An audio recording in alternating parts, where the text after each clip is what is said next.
بسم اللہ الرحمن الرحیم۔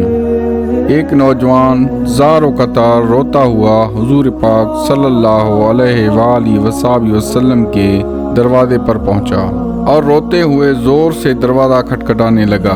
صحابہ کرام قریب ہی موجود تھے اور اس نوجوان سے رونے کی وجہ پوچھی۔ اس نوجوان نے کوئی جواب نہیں دیا، صرف دریافت کیا کہ اللہ کے رسول کہاں ہیں، اور روتے جا رہا تھا۔ اندر سے آواز آئی، اسے اندر آنے دو۔ جیسے دروازہ کھولا گیا، وہ جو نوجوان دوڑتا ہوا حضور پاک صلی اللہ علیہ وآلہ وسلم کے قدموں میں گر گیا۔ حضور پاک نے اس نوجوان سے پوچھا، تمہارے ساتھ کیا ہوا ہے؟ وہ نوجوان بے تحاشا روتا رہا اور کہا، مجھ سے بڑا گناہ سرزد ہوا ہے۔ حضور پاک صلی اللہ علیہ وآلہ وسلم نے فرمایا کہ اللہ معاف فرما دیں گے، لیکن وہ نوجوان کہنے لگا، مجھ سے سب سے بڑا گناہ سرزد ہو گیا ہے کہ اللہ مجھے معاف کرے گا؟ اللہ کے رسول نے کہا، تمہارا گناہ بڑا ہے یا پہاڑ؟ اس نوجوان نے کہا، میرا گناہ بڑا ہے۔ اللہ کے رسول نے پھر فرمایا کہ آسمان بڑا ہے یا تمہارا گناہ؟ اس نوجوان نے کہا، میرا گناہ۔ اللہ کے رسول نے پھر کہا، تمہارا گناہ بڑا ہے یا 7 آسمان؟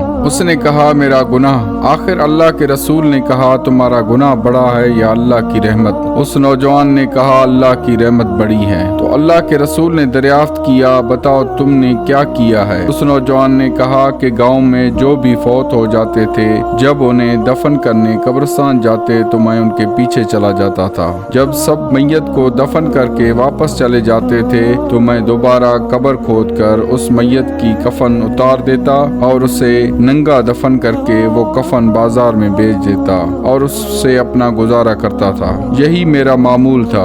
ایک دن گاؤں میں ایک حسین بالغ لڑکی فوت ہو گئی۔ جب اسے دفنانے قبرستان گئے تو میں ان کے ساتھ ساتھ پیچھے پیچھے گیا۔ جب سب لوگ اسے دفنا کر چلے گئے تو میں نے اس لڑکی کو قبر سے نکالا اور اس کا کفن اتار کر اسے ننگا دفن کر دیا۔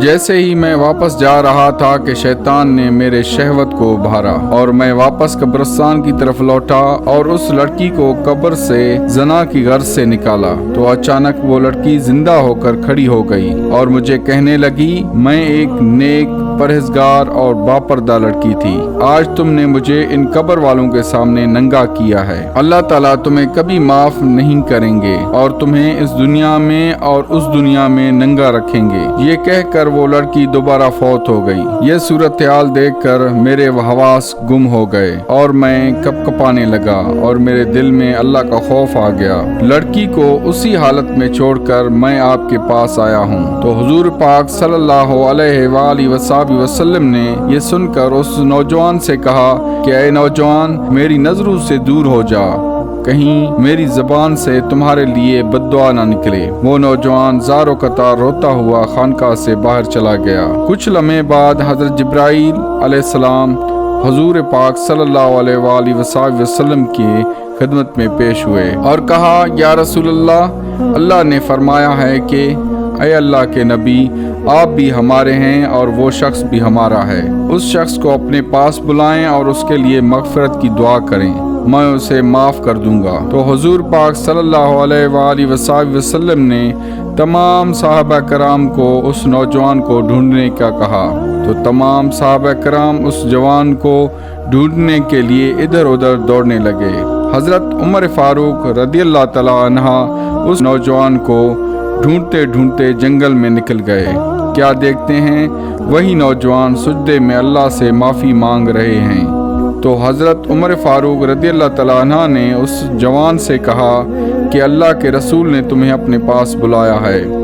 جب وہ نوجوان حضور پاک صلی اللہ علیہ وآلہ وسلم کے پاس آئے تو حضور پاک صلی اللہ علیہ وآلہ وسلم نے اس کے لیے مغفرت کی دعا کی اور اس نوجوان کو خوشخبری دی کہ اللہ نے تمہیں معاف کر دیا ہے۔